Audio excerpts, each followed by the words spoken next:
esta nueva cita del sello personal del egresado vamos a continuar la conversación con el doctor Jorge Valencia Jaramillo. La vez pasada quedamos en que tenían una deuda por su ejercicio profesional durante todo el ejercicio político y en la economía, tenía una deuda aplazada con sus lecturas, con su poesía. ¿Cómo lo empezó a pagar esa deuda? Bueno, como yo había pensado que de pronto la influencia de otros, con las cartas, ¿no?, a mis amigas, para decirlo pues de una manera muy cordial, ¿no?, con esas cartas iba a quedar reflejado lo que yo pensaba de la vida, del amor, un poco del poder, pero yo pensaba más de la vida, nacer, morir igual que todos, etcétera, etcétera. Y la idea que ha permanecido siempre de que uno busca un nivel de felicidad, tal vez me lo atribuyo a mí por la parte poética, que quizá no existe, no existe. Y yo por eso siempre digo que la relación de las mujeres con un poeta es casi siempre triste. Y dice, bueno, ¿y por qué triste? ¿Qué tiene que ver? Entonces yo lo que digo es, para tratar de explicar, es que el poeta normalmente es una persona muy sensible, esta es la clave de todo, una persona muy sensible, o sea, es anormalmente sensible. Sensible. Y esa mujer que uno conoce, su compañera o su amiga, es normal. O sea, ella es normalmente sensible. Entonces uno, para distintas circunstancias de la vida, espera que ella reaccione de una manera arriba, sublime. Y ella reacciona normalmente. Entonces, oye, pero ¿por qué no lo hiciste? Oye, ¿por qué no tal cosa? Entonces eso crea siempre una especie de choque permanente. Entonces yo por eso digo, no es fácil. Entonces yo siempre he tratado de explicar en los versos, ¿no?, esa idea. Yo por eso en este último libro que acabo de publicar, La agonía sin fin, tal vez el primer verso de ese libro, no me lo sé exactamente, pero se llama Sabiduría. Y dice, ¿sabes tú cuál es la máxima sabiduría? Lo que uno nunca pensó a saber. Eso te permite concluir que si tú buscas la felicidad, olvídate del amor. Pero esa deuda está pagada muy cruelmente. Sí, entonces, por lo que digo, ¿no? Sí. Ese tipo de felicidad que uno idealiza, ¿no?, es un poco fuera de lo real, Claro. ¿no? Bueno, pero esa mirada sobre el amor y sobre la muerte y sobre la vida, ¿cómo hace para combinarlo? ¿Cómo hizo para combinarlo con unas tareas que usted realizó, además de la acción política, etcétera, con la ciudad de Medellín, cuando se trajo a cantidades de pensadores del mundo a una ciudad nuestra donde eso necesita cierto principio de realismo y saber en qué mundo está para uno? Pero ahí también era idealista, ¿no? Es decir, yo había conocido a estos escritores que fueron Borges, Rulfo, Cela y otro escritor no tan conocido que se llamó Manuel Puig.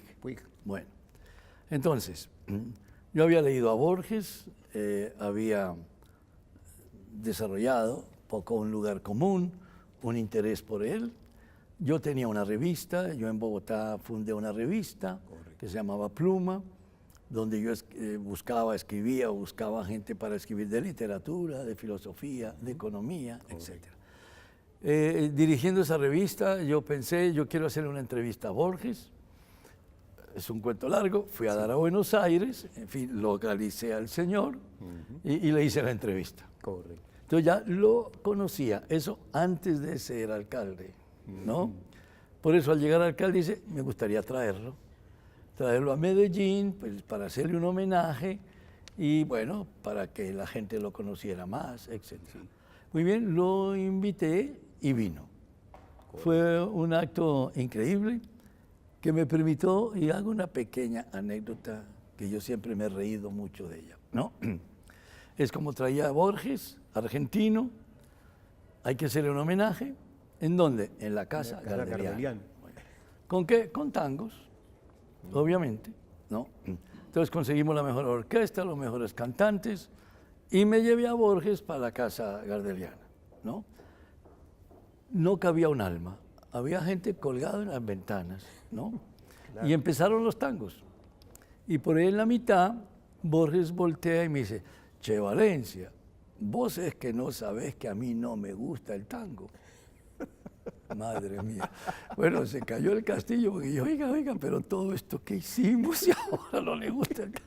Cambió por un pasillo. Yo no sabía que en realidad él no le gustaba el tango, sino la milonga. ¿Por qué razón? Borges pertenecía a una familia aristocrática, conservadora, digamos de abolengo, en Buenos Aires, en la Argentina, y el tango siempre lo miró como de los inmigrantes, de allá, de la barriada de abajo. Entonces él cultivaba la milonga, ¿no? Y el tango le parecía que no sé qué. Pero eso lo supe después del homenaje. Del homenaje. Bueno, el otro escritor que yo admiraba y admiro mucho también es Rulfo. Juan Rulfo. ¿No? Porque, bueno, es también un lugar común decir cómo en un libro tan chico como Pedro Páramo, ¿no? Uno puede expresar un sentimiento tan tremendo de alguien desarraigado, que su padre lo abandonó y se para Comala. Esa historia, yo decía, es uno de los libros más bellos que existe. Más bellos. Indudablemente, porque la gran mayoría de los críticos lo han ratificado así también. Sí, y entonces fue muy chistoso porque también lo invité y vino, y es un personaje. A ver, Borges tenía un humor negro, así como este que cuento, cada momento hacía un apunte, buenísimo, muy inteligente, negro. Rulfo no hablaba. Era silencioso. Tímido a morir. Y uno era jalándole la lengua y el hombre prácticamente no hablaba. Muy querido, pero silencioso. No, silencioso. Y la pregunta que todo el mundo le hacía es por qué después de publicar Pedro Páramo, no aparecía otro escrito, ¿no? Pero entonces vamos a hacer unos mensajes para que usted me cuente qué pasó, qué respondía Rulfo. Ya nos vemos. Bueno, estamos conversando con el doctor Jorge Valencia Jaramillo acerca de la visita de varios escritores que él tuvo el honor de traer a la ciudad de Medellín. bueno, ¿qué le contó Rulfo después de que... ¿Qué le respondía Rulfo a la gente cuando le Bueno, preguntaba? en realidad él decía que sí estaba escribiendo, ¿sí? Que ahí estaba, pero lo que pasa es que la estaba puliendo y tal. Pero que él estaba escribiendo. No. Después resultó que no. Que no publicó. Después no hubo nunca nada. 35 años o tanto más, después se murió y cero. Es increíble. Y ni siquiera papeles escondidos. No, nada, es increíble. Uno diría, pero este que fue capaz de escribir El Llano en Llamas, pero digamos Pedro Páramo, uno diría, pero ¿cómo alguien que es capaz de hacer esto después no hace otros? Así fuera una continuación. Sí, como si hubiera quedado inhibido. Bueno, sí, es curioso. Pues nunca más. Bueno, guardo un grato recuerdo de él, era porque era muy amable, querido, tan tímido, tan tímido. Silencioso. Era muy increíble el señor. Bueno, y Camilo José es la que uno tiene la idea de él siempre es como un señor muy bravo, serio, casi siempre furibundo. Sí. Que es como lo han mostrado. Bueno, yo había leído varios libros de él, pero especialmente uno que me impactó para toda la vida, chico, que se llama Pabellón de Reposo. Esa me pareció, digamos, una manera tan tremenda de contar la historia de este enfermo de tuberculosis y lo que sucede. Entonces a mí me impactó mucho ese libro y además muy duro, porque es un libro muy duro, ¿no? Entonces yo quería como conocerlo, traerlo, en fin, lo trajimos. Ese era otra cosa. Otro personaje, de otro estilo. Era un emperador, Ya es. él era el dueño de todo, un vozarrón tremendo, el tipo hablaba durísimo y eso, mejor dicho. Atronador. Atronador. Y todo lo contestaba bien, mal, lo que fuera daba palo, lo que fuera, sin ningún límite. Sí. Otro, nada que ver. O sea, entonces uno se pone a pensar, bueno, todos estos que hicieron obras tan importantes, ¿no? Con una personalidad tan diferente. Tan diferente. Porque Puig es otro... Bueno, Puig era también una persona, ese era muy amable. Correcto. Era un poquitico tímido también, pero era, digamos, era muy cálido. El Manuel Puig era muy cálido, de esos que uno, hola, como que se abraza, hola, que tú, que... Ese era como para abrazarlo, era otro cuento. Porque él era muy querido, y él se hacía sus cuentos y decía una cosa y la otra. Digamos, no tenía misterio, no tenía misterio, ¿no? Ninguno. Y de ese guardo, pues, sus obras muy interesantes también, de él guardo como un especial cariño. Me parecía como tan querido. Tipo. Muy amistoso, sí.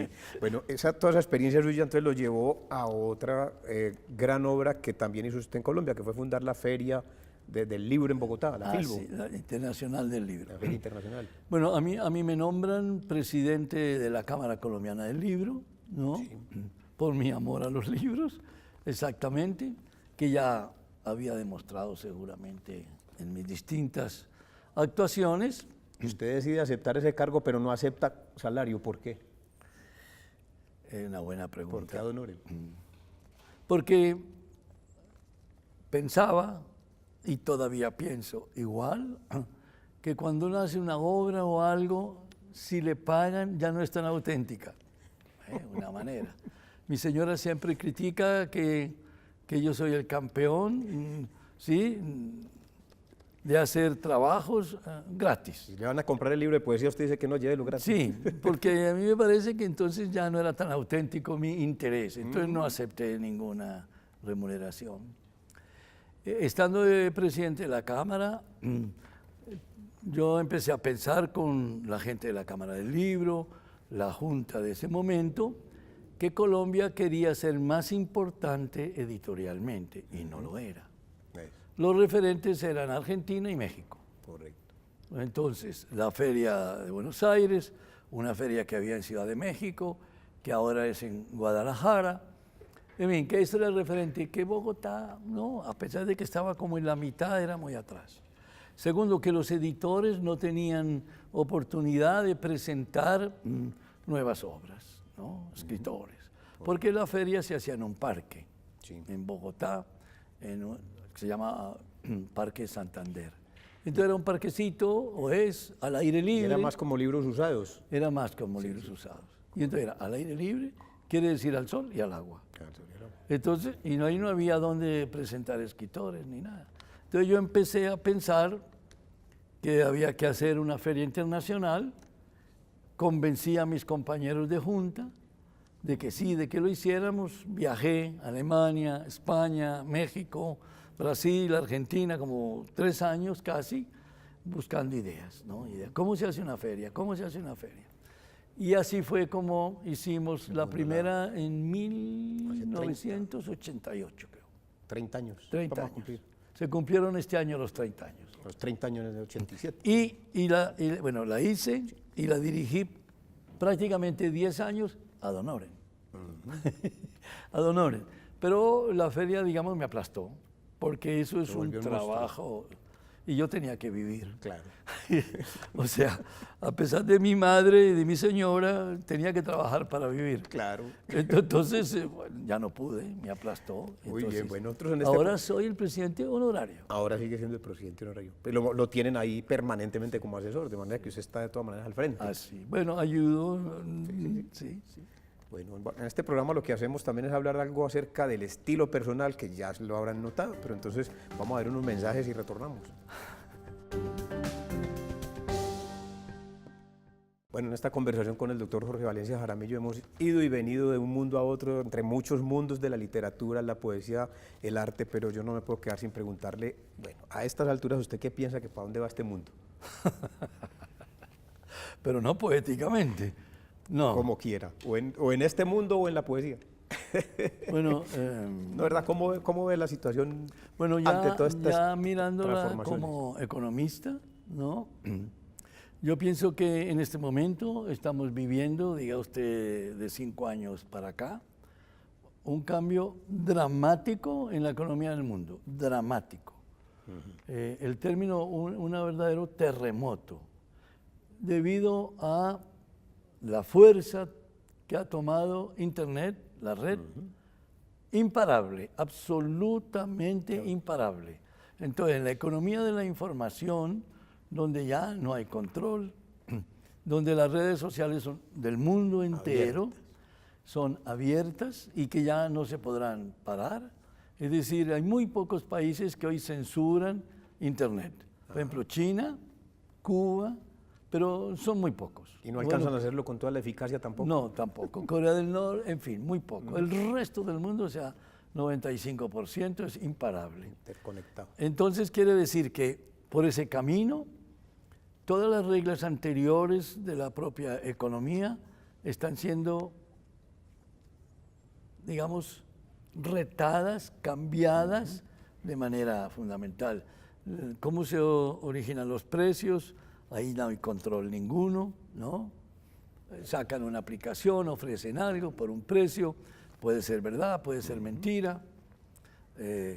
Por ejemplo, acaban de publicar una estadística de una empresa de los Estados Unidos que dice que el 80% de las ofertas de mascotas, perritos, gaticos y otras cosas, el 80% son mentira. Entonces, te le venden un perrito o algo, paga y no existió el perrito ni nada.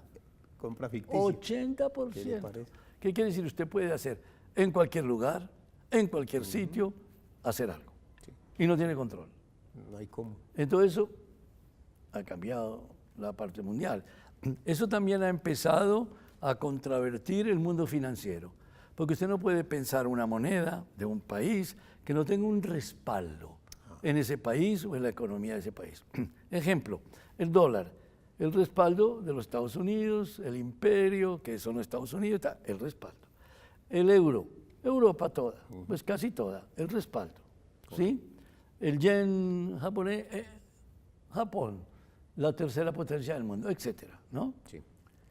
Ya aparecieron monedas virtuales, hay varias, la más famosa, el Bitcoin, que no tiene respaldo de nadie.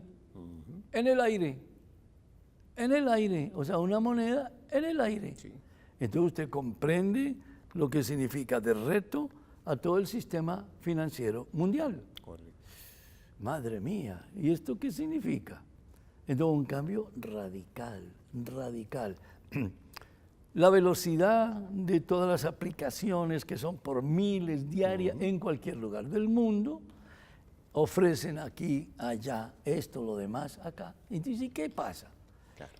El derecho, para redondear eso que es una cosa muy importante. Todas las sociedades se regulan mediante normas, ¿sí? Para distintas actividades. Entonces hay una ley, etcétera, aquí, la Constitución, lo que sea, todas. Pero aquí el derecho está hoy día aplastado por Internet. Claro. ¿Y usted cómo regula esto? El Bitcoin. ¿Quién? ¿Cómo? Cada vez estamos más cerca. No, entonces digamos un reto gigantesco el que estamos viviendo. Gigantesco. No solo para los economistas, para los abogados yo les digo, oiga, hay que volver a empezar. Para todas las instituciones de educación. ¿Qué vamos a hacer? Claro. Y todo lo que está en Internet ahora, el conocimiento, como digo yo, hay un nuevo Dios en el firmamento, uno nuevo. Google. Ese es un nuevo Dios. Está en todas partes, a todas horas, todo lo sabe, nadie lo puede detener. Todo el mundo acude a él. Todo el mundo. Uno Google automáticamente. Y ahí cerquitica Wikipedia. Y entonces mató mis enciclopedias, mató mis diccionarios, ¿no? Entonces uno llega a Wikipedia y ahí aparece algo. Algo no, mucho. Millones de algo. Millones de algo. Sí. O sea, el mundo es otro. Pero lo que no ha podido acabar es con los versos. Y usted No, sí tiene sí. algunos que me los debe recitar porque no nos podemos ir sin que le conozcan otros versos. Bueno, muchas gracias. Pero digo, bueno, Adelante. Bueno, un verso corto. Todo amor es una esclavitud. Y mientras más grande y más hermoso el amor, más grande y más terrible la esclavitud. ¿Cómo le parece? Doctor Valencia, muchas gracias por estar con nosotros en este par de programas.